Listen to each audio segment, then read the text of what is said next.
네, 오늘 하나님께서 우리에게 주시는 말씀은 구약의 민수기 13장 25절에서 33절 그리고 14장 9절의 말씀이 되겠습니다.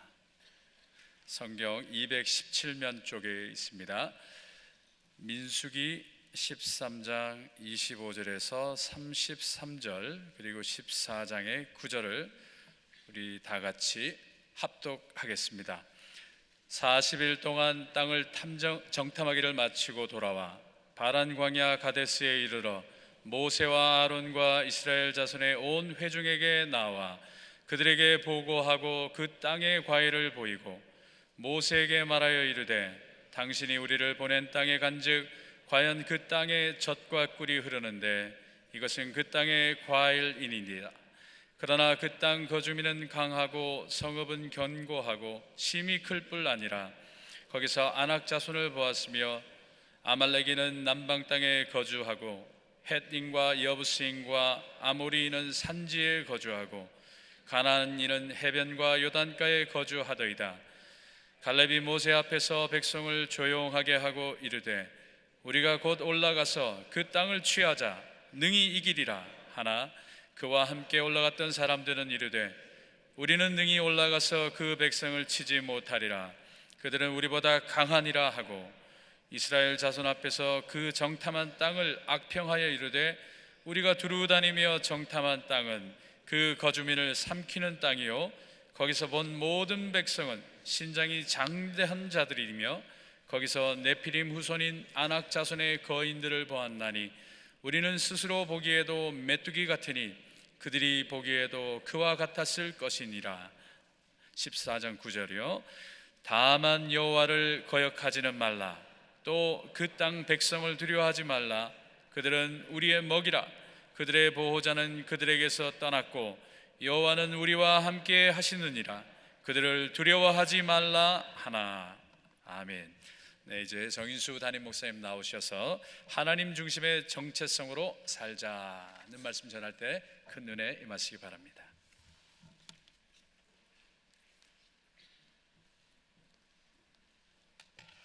우리 비전 예배 한번 손들어 보겠습니다. 비전 예배, 다 손들어 보겠습니다. 할렐루야, 환영합니다. 주님의 은혜로 축복합니다. 현대를 사는 사람들은 많은 스트레스와 상처에 노출되어 있습니다. 중독자와 또 자살하는 사람들, 우울증, 강박증, 정신장애, 공황장애, 정신질환들이 날로 증가되는 추세에 있습니다. 과중한 스트레스로 인해 소외, 상실, 불안, 공포, 외로움, 거절감 등이 우리 일상의 삶에 넘쳐나고 있습니다. 현대인들의 이러한 정서적이며 그리고 정신적인 불안의 원인 중에 가장 근본적인 것은 이 낮은 자존감 때문입니다. 열등감에 사로잡혀 살아가기 때문에 삐뚤어진 정체성 때문입니다. 그래서 열등감이라는 것은 자기를 부족하다고 생각하고 자기를 무능하다고 생각하고 자기를 무가치하게도 여기는 그런 자기 개념입니다. 사람들은 이러한 열등감에 벗어나고자 오히려 우월감을 가시하기도 합니다. 그래서 이 왕자병, 공주병 현상이 나타납니다. 이 열등감과 자존감은 동전의 양면과 같습니다. 열등감을 어떻게 극복하냐에 따라서 건강한 자존감이 발생할 수도 있고 그리고 능동적이며 진취적인 태도를 가지고 살게 됩니다. 이 열등감을 영적인 시각으로 해석하면 그것은 하나님 안에서 자기의 진정한 정체성을 발견하지 못했기 때문입니다. 하나님의 사랑으로 충분히 채워지지 못했기 때문에 나타납니다. 그래서 열등감은 결국은 하나님에 대한 깊은 믿음이 부족한 불신앙입니다. 열등감과 상반되는 개념이 바로 건강한 자존감입니다. 그래서 자신의 개인적인 가치와 능력에 대해서 하나님께 감사하며 자족하는 태도입니다. 그러므로 이 건강한 자존감, 건강한 정체성을 가지면 어떠한 스트레스가 와도 이걸 넉넉히 극복할 수 있습니다. 자신의 상처와 열등감과 지난날의 그 모든 것에 휘둘리지 않고 긍정적이며 하나님 중심의 삶을 살아갈 수가 있습니다. 오늘 본문에 출애굽 이후에 이스라엘 백성들이 바람 광야에 도달했을 때 이 눈앞에 있는 이제 가나안 땅을 향해서 나가기 전에 정탐꾼을 보내는 그러한 얘기입니다. 각 지파가 대표하는 12사람을 파송해서 그 사람들이 40일 동안을 그 땅을 면밀하게 관찰합니다. 그리고 모세와 백성들 앞에서 보고회를 갖습니다. 그런데 이 10명의 정탐꾼들은 그들의 힘으로는 자신이 가나안 땅을 정복하는 것이 불가능하다. 불가능할 뿐 아니라 그 땅은 우리를 삼키는 무서운 거민의 땅이다. 이렇게 진단합니다. 오늘 우리 32절, 33절을 한번 같이 읽어보겠습니다. 시작. 이스라엘 자손 앞에서 그 정탐한 땅을 압평하여 이르되 우리가 두루다니며 정탐한 땅은 그 거주민을 삼키는 땅이요 거기서 본 모든 백성은 신장이 장대한 자들이며 거기서 메피림 후손인 아낙의 거인들은 보았나니 우리는 스스로 보기에도 메뚜기 같으니 그들이 보기에도 그와 같았을 것이니라. 10명은 불신앙의 태도로 그 땅을 바라봅니다. 애굽과 광야에서 펼쳐졌던 하나님의 살아계신 역사를 믿지 못하고 의지하지 못합니다. 그들은 소신함과 그리고 두려움에 쌓여 자신들이 보잘것없는 메뚜기라고 자신들을 비하합니다. 그들의 정체성에 문제가 있죠. 시들로 박스터라는 유명한 성경학자가 이 사람들을 보라는 책에서 이 본문을 인용하면서 10개의 정탐꾼들은 무서운 포지를 그들은 바라보았다 이렇게 됐습니다. 그들은 포도, 그레이프를 봤다.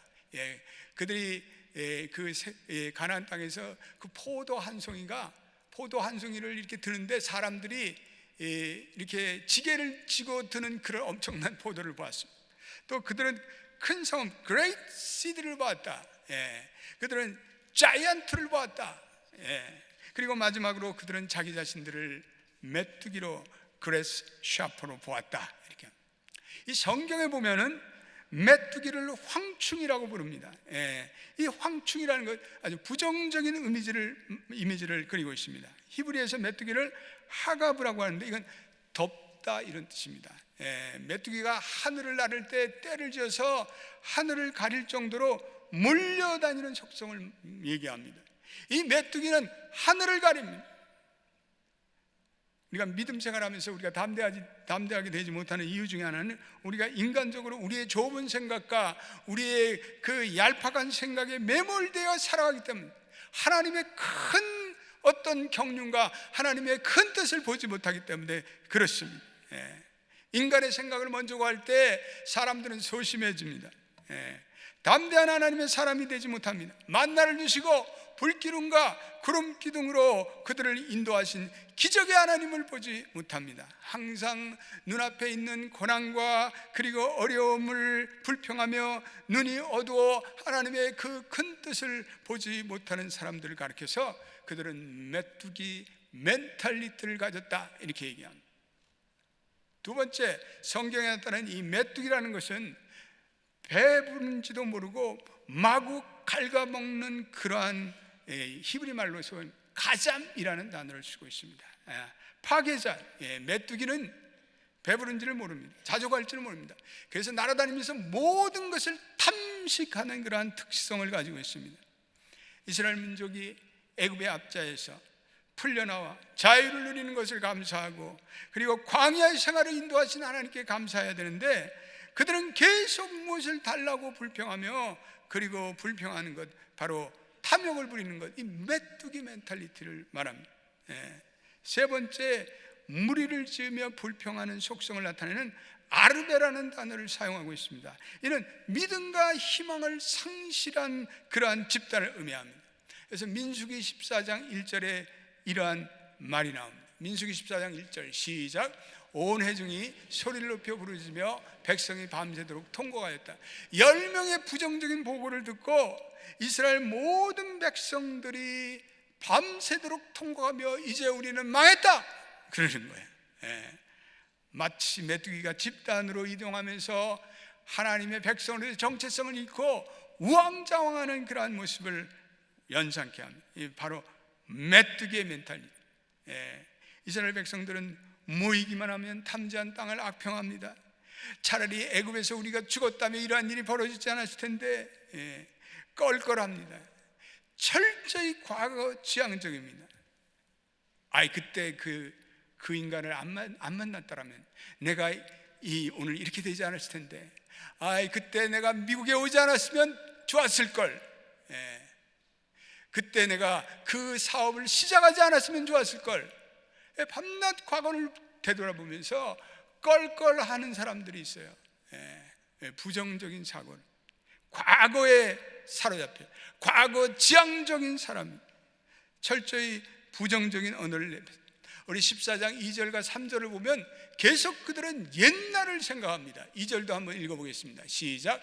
이스라엘 자손이 다 모세와 아론을 원망하여 온 회중이 그들에게 이르되 우리가 애굽 땅에서 죽었거나 이 광야에서 죽었으면 좋았을 것을 어찌하여 여호와가 우리를 그 땅으로 인도하여 칼에 쓰러지려 하는가? 우리 처자가 사로잡히리니 애굽으로 돌아가는 것이 낫지 아니하냐. 우리가 예전에 살던 애굽이 더 나았다. 여러분, 우리의 언어에는 우리의 사고가 담겨져 있습니다. 그 사고가 우리의 감정을 좌우합니다. 이 소심한 사람, 불평이 많은 사람들의 언어에는 반드시 부정적인 감정이 충만합니다. 이런 사람들은 언어 생활을 정화해야 해요. 긍정의 언어, 믿음의 언어를 사용하는 것을 배워야 돼요. 그렇지 않으면 점점 그 언어 속에서 부정적이고 불평하는 감정들이 배어나오기 시작합니다. 그러면 하나님의 축복과 은혜로부터 멀어져요. 마침내는 악한 영이 틈타서 자기의 인생과 그 삶에 하나님의 임재와 기름 부으심이 사라져요. 우리 요즘에 성경 파노라마에서 사무엘 상하를 읽으면서 사울이 그렇지 않습니다. 사울은 맨 처음에는 성령 충만하였습니다. 그러나 어느 날부터 그는 하나님의 불순종하기 시작합니다. 그랬더니 점점 하나님의 영이 사라지고 점점 악령을 일으키고, 그리고 마침내는 처참하게 죽고 마는 것을 보게 됩니다. 10명의 정탐꾼들은 자신을 메뚜기라고 비하합니다. 그리고 자신의 미래를 비관적으로 보고 있습니다. 혹시 우리도 메뚜기 멘탈리티를 갖고 살지는 않습니다. 하나님 나라의 희망을, 하나님 나라의 소망을 전하기보다는 나의 좁은 생각과 나의 좁은 그러한 지식으로 하늘의 뜻을 가리고 살고 있지 않습니까? 끊임없이 탐욕의 소유에 빠지지 않습니까? 무리로 모여서 불평하며 부정의 언어를 내뱉고 있지 않습니까? 그에 만에 여호수아 갈렙은 여호와께서 우리와 함께 하신다는 믿음의 확신을 가지고 담대한 믿음으로 살아가는 것을 볼 수가 있습니다. 오늘 이 땅을 하나님께서 함께 하시며 이 땅을 넉넉히 치유하는 긍정의 믿음의 멘탈리티를 가지고 살아가고 있습니다. 하나님 중심의 정체성을 가지고 그들은 살아가고 있습니다. 오늘 본문에서 이 10명의 정탐꾼과 여호수아 갈렙의 결정적인 차이는 태도의 차이입니다. 비전이라는 단지 긍정적인 면만을 바라보는 것이 아니라 하나님의 비전을 바라보고 사는 사람들은 하나님을 바라보며 하나님이 하시는 일을 기대하는 사람입니다. 여호수아 갈렙을 오늘날 우리의 용어로 얘기하면 그들은 비저널입니다. 그들은 바른 정체성의 소유자며, 그들은 믿음의 소유자며, 그들은 바른 태도의 소유자입니다. 바로 이 두 사람 때문에 이스라엘은 새로운 역사를 창출해나고 창조해 나갔습니다. 이 신앙의 눈을 가지고 있는 사람들은 하나님의 주권과 통제와 경륜 아래 있는 세상을 바라봅니다. 그러나 불신앙의 눈은 오늘 세상만을 확대경처럼 부각시킵니다. 그리고 나는 메뚜기와 같다. 내가 미국에 살면서 이 큰 사람들과 내가 어떻게 씨름해서 내가 이 큰 사람과 어떻게 경쟁할 수 있는가? 나 같은 사람이 이거 과연 여기서 서바이브 할 수 있는가? 그런 생각을 합니다. 제가 저번에 세르비아를 이 수련회, 선교사 수련회를 갔는데, 동독 수련회 갔는데, 이야, 세르비아 사람들 엄청나대요. 비행기를 탔는데 농구 선수들이 탔는데 키가 2m는 되는 것 같아요. 제가 쓰니까 완전히 그냥 저도 좀 키가 작지만 완전히 팔 밑에, 아마 그런 사람들이 아낙의 자손 아니겠어요? 그런 사람들이 그 골리앗이 아낙의 자손의 후손이에요. 엄청난 사람들이. 그러니까 그 사람들을 보면서 10명의 정탐꾼들은 악한 거예요. 그러나 2명의 정탐꾼은 오히려 그들은 우리의 밥이라. 화살을 쏘면 더 잘 맞아. 덩치가 크니까 더 잘 맞아. 우리 같은 에스닉 마이너리티 한인교회가 미국 교회와 상대해서 우리 잘할 수 있는가? 우리 질의 겁을 먹고 메뚜기와 같은 의식을 가지고 살아가는 철저히 패배주의적인 의식. 신앙이란 하나님 안에서 무엇인지 할 수 있다는 거예요. 하나님이 주시는 정체성으로 승리할 수 있다는 거예요. 비전주의자들은 믿음으로 믿는 대로 보는 것이에요. 그러나 비관주의자는 보는 대로 믿는 사람들. 따라서 봅시다. 비전주의자는 믿는 대로 본다. 여러분들에게 이 시간 질문을 던져보시고, 나는 가능성의 사람인가? 나는 비관적인 사람인가? 미국에 여러 가지 재미난 학문들이 많은데, 소위 말해서 미국의 성공학이라는 학문이 미국에는 아주 성황리에 연구되고 있습니다. 어떻게 하면 성공을 하는가? 거기에 성공 자체를 연구하는 많은 논문들과 그리고 연구소가 나와 있습니다. 그런데 성공학 이론을 가장 성공적으로 보급하는 출판사가 있는데 나이팅게일 콘란드 코퍼레이션이라는 회사입니다. 근데 그 회사의 CEO가 되는 분이 한번 기자들에게 이런 질문을 받았습니다. 당신의 그 많은 성공의 이론과 연구들을 종합해서 성공의 비결을 단 한마디로 우리에게 말씀해 주십시오. 이런 질문을 받았습니다. 그랬더니 그분이 한마디로 이렇게 얘기했습니다. 그것은 attitude and goal입니다. 그것은 태도와 그리고 목표입니다. 태도와 목표를 가진 사람들이 성공합니다. 대체로 우리는 좋은 환경을 원합니다. 그러나 좋은 환경이 결코 성공을 가져다 주지는 않습니다. 오히려 성공은 좋은 환경과는 아무런 상관이 없습니다. 오히려 어려운 환경 속에서 성공의 길을 걸어가는 사람들이 얼마나 많습니까? 불우한 환경 속에서 자라는 사람들이 성공하는 경우가 얼마나 많습니까? 오히려 역경이 성공의 계기가 됩니다. 밤낮 환경을 탓하는 사람들은 구제불능이에요. 이런 사람들이 성공하는 건 거의 없습니다. 문제는 그 모든 환경과 사건을 대하는 나의 태도에 있습니다.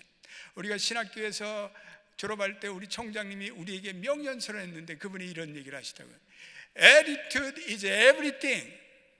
당신의 태도가 모든 것을 결정짓습니다. 당신들이 이제는 거칠은 목회의 그러한 환경과 교회로 나가는데 당신들이 하나님에 대한 믿음의 애티튜드를 가지십시오. 그것이 모든 것을 결정짓습니다. 여러분, 그렇습니다. 우리의 태도가 중요해요. 두 번째는 목표예요. 뚜렷한 목표를 가진 사람이 성공한다는 거예요. 분명한 목표를 가지고 그 목표에 끊임없이 나아가는 그런 사람들이 성공한다는 그런 얘기입니다. 오늘 이 두 가지를 얘기하는 것이 복잡하다면 오늘 한 가지로 정리해 봅니다. 성공의 분명한 비결이 무엇입니까? 그것은 바로 하나님을 향한 믿음입니다. 할렐루야. 믿음이 없이는 어떤 성공도 기대할 수 없습니다. 우리가 슬퍼하는 것도 믿음이 없기 때문이요, 우리가 낙심하고 낭망하는 것도 믿음이 없기 때문에 그렇습니다. 믿음이 날로 약해집니다. 믿음 거기에 진정한 성공의 길이 있고, 믿음 거기에 하나님의 능력이 함께합니다. 저는 매일 동네 파크를 걷고 있습니다. 그런데 이제 지난주에 동네 파크를 걷는데 우리 교인 한 분을 만났습니다. 예전에는 교회를 잘 나오는 분인데 요즘에는 교회를 잘 안 나오는 장기 결석자 집사님이었습니다. 그래서 내가 탁 공원에서 그 사람을 정면으로 딱 만난 거예요. 그래서 원수도 외나무다리에서 만난다더니 잘 만났습니다. 쪼크를 던졌더니 아주 이 집사님이 굉장히 미안하더라고요. 근데 화요일 날 걷는데 만났는데 금요일 날 또 만났어요. 근데 그분이 첫날에 화요일 날 이렇게 걷는데 복장을 보니까 완전히 복장 불량이에요.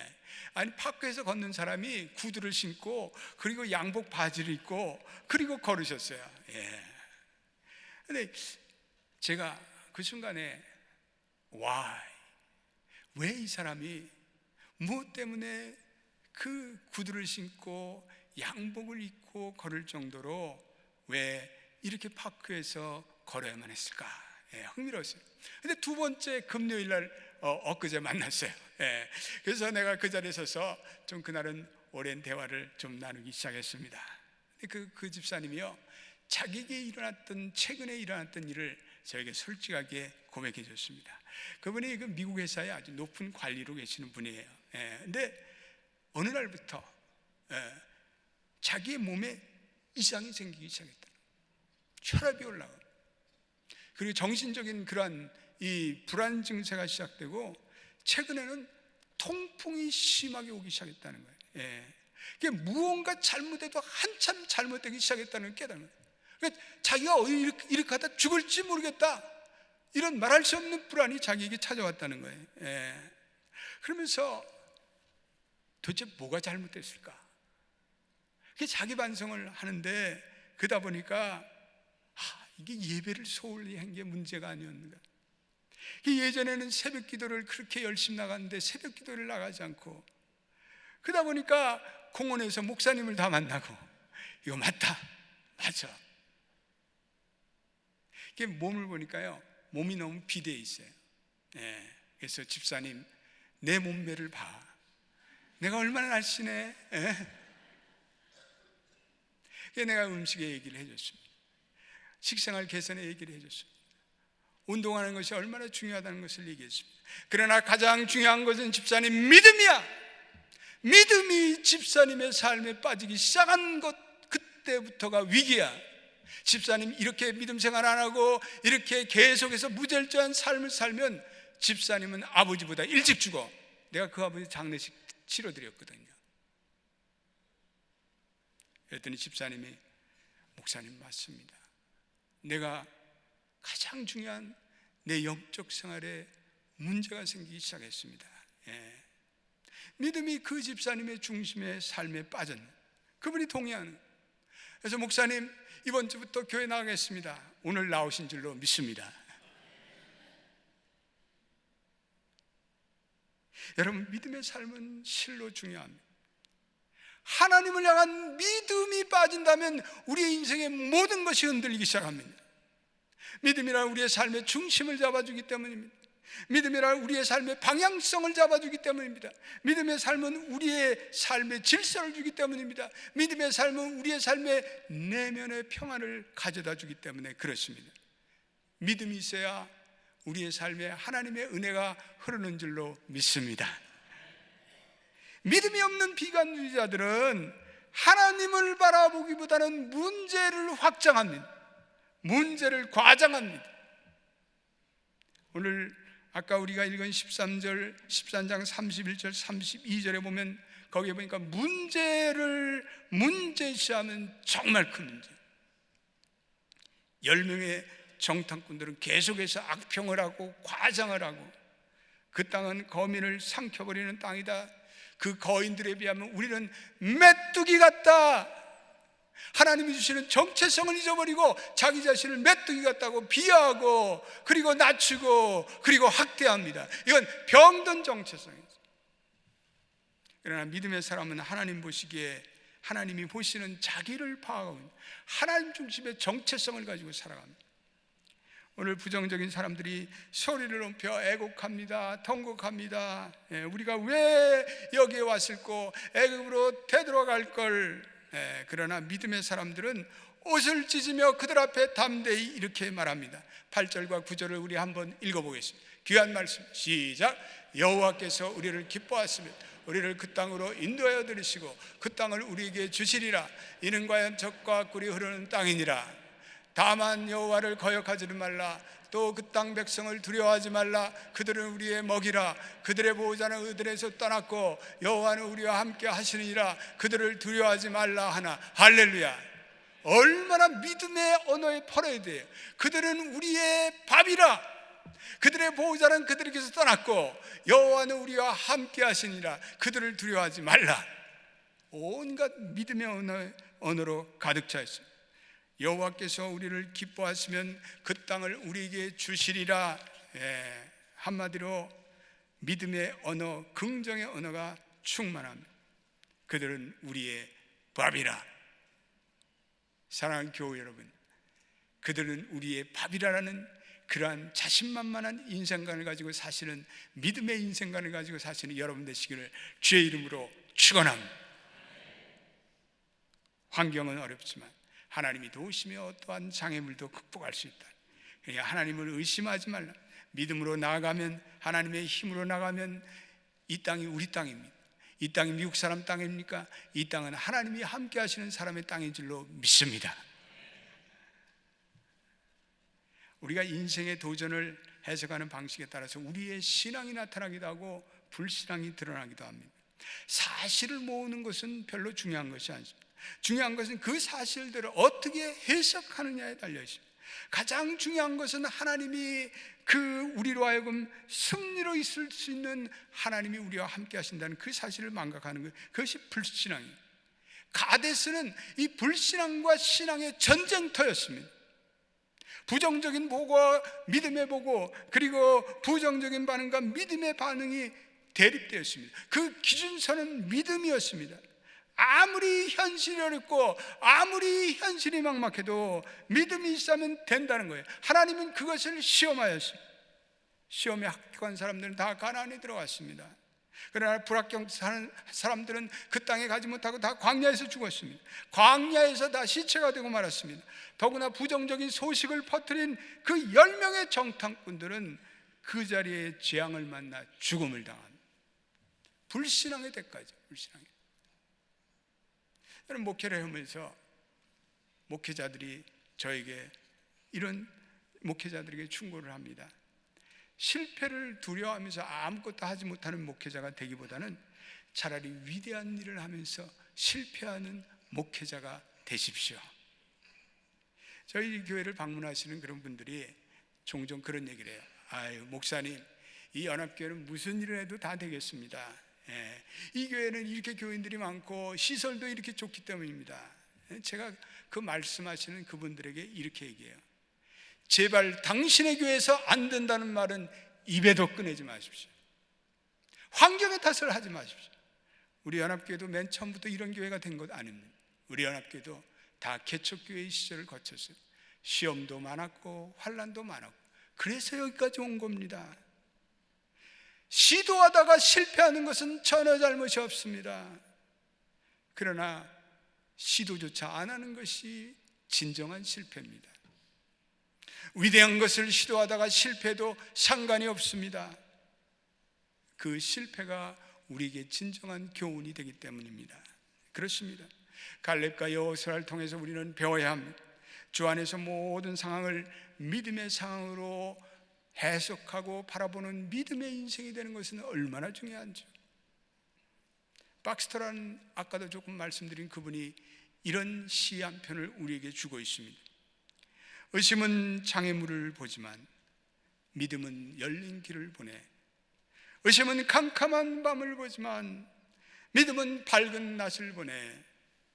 의심은 한 발짝 내딛기도 무서워하지만 믿음은 높이 날아오르네. 의심은 속삭이네. 누가 믿는가? 그러나 믿음은 대답하네. 내가 믿네. 하나님의 백성들은 마땅히 믿음의 사고를 해야 합니다. 그리스도인들은 그리스도인답게 하나님 중심의 사고를 해야 합니다. 그러나 그리스도인들이 때때로 하나님의 합당한 신앙인의 생각과 사고를 하지 않습니다. 어제는 믿음으로 대처했는데 오늘은 또 다른 사건 앞에서 신앙인답지 않게 행동합니다. 쩔쩔맵니다. 어제는 현재의 오늘 상황에 이 믿음으로 대처하고 적용하지 않기 때문에, 믿는 자들이 믿음의 태도를 상실한 것은 순간적으로 전능하신 하나님에 대한 믿음을 잊어버리기 때문에 그렇습니다. 14장 8절 말씀 보십시오. 거기에 보면 이런 말씀이 나옵니다. 여호와께서 우리를 기뻐하시면, 따라합시다. 여호와께서 우리를 기뻐하시면. 여러분, 얼마나 놀라운 말씀입니까? 전능하신 하나님이 우리를 기뻐하시면 우리를 축복해 주지 않겠습니까? 전능하신 하나님이 우리와 함께 하신다면 가나안 정복이 불가능합니까? 전능하신 하나님이 우리에게 함께 하신다면 그 땅에서 새로운 나래를 피는 것이 왜 불가능한 일입니까? 그러나 우리는 10명의 정통과 같이 심히 그것을 망각하며 살 때가 많습니다. 물론 우리가 사는 이 미국의 상황, 미국의 환경 녹록치 않습니다. 여러 가지 문화적이며 그러며 환경적인 언어적인 상황도 무시할 수 없습니다. 그러나 신앙인에게 있어서 문제는 그런 것들이 문제가 아닙니다. 우리의 가장 중요한 것은 하나님이 기뻐하시면, 하나님이 우리와 함께 하신다면 그 모든 것은 완전히 180도 달라져요. 하나님께서 이 나라에 함께 하신다면, 하나님께서 우리의 사업에 함께 하신다면, 하나님께서 우리의 직장에 함께 하신다면, 하나님께서 내 가정에 간섭하신다면, 하나님께서 우리의 자녀들의 마음속에 역사하신다는 믿음의 태도를 가지면 우리의 상황은 달라질 줄로 믿습니다. 우리의 가장 큰 문제는 하나님을 통해서 바라보는 이 믿음의 눈, 비전의 눈, 이것을 잊어버렸다는 거예요. 메뚜기의 멘탈리티를 청산하십시오. 그리고 비전의 눈을 회복하십시오. 믿음의 눈을 회복하십시오. 하나님과의 바른 관계에 있어서 바른 정체성으로 살아가십시오. 그리고 아무리 주어진 환경과 상황이 열악하다 할지라도 주님이 함께 하시면, 주님이 기뻐하시면 넉넉히 그 땅을 취하리라는 담대한 믿음을 선포하며 나가시는 여러분 되시길 축원합니다. 전능하신 하나님을 신뢰하며 어둠과 절망 가운데 꿋꿋이 일어났던 성령 충만한 시절이 여러분들에게 있지 않았습니다. 미국에서 그 이민 보따리 이민 가방 풀고 그리고 시작하면서도 하나님께 예배드리면서 하나님의 성령 충만함으로 하나님 이 땅이 내게 주시는 약속의 땅인 줄로 믿습니다 살던 그 성령 충만한 시절을 잊어버렸습니까? 그렇다면 그때를 생각하십시오. 그때를 기억하십시오. 그리고 다시 한번 주님을 붙들고 어떠한 숱한 난제와 그리고 어려움이 들여져 있더라도 함께 하시는 주님을 보며 우리는 달려나간 믿음의 사람 갈렙과 여호수아처럼 우리는 살아야 합니다. 모든 사람들이 불신하고 멸망할 때 오직 믿음의 두 사람만이 구원을 받지 않습니까? 믿음의 두 사람만이 축복의 요단강을 건넜습니다. 오직 우리의 믿음을 새롭게 하고 여호수아의 뒤를 따라서 믿음으로 저 가나안 땅을 바라보며 나가십시다.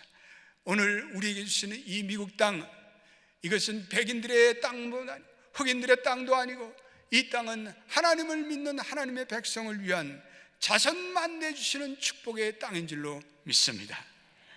메뚜기의 멘탈리티를 벗어버리고 영적 거인의 멘탈리티를 안고 오늘도 이 땅을 정복해 가시는 저와 여러분, 우리 자손만대가 되기를 예수의 이름으로 축원드립니다.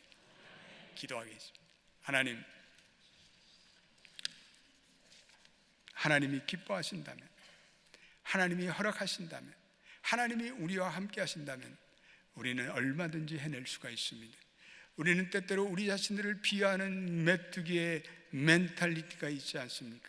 하나님의 거룩한 경륜을 한 손으로 가리는 어리석은 짓을 범하지 않습니까? 무리로 모여 불평이나 하고 있지 않습니까? 주님, 우리 자신을 회개합니다. 오늘 하나님이 주시는 믿음의 담대한 비전으로 오늘 이 땅을 우리가 취하리라는 갈렙과 여호수아의 멘탈리티가 되기를 원합니다.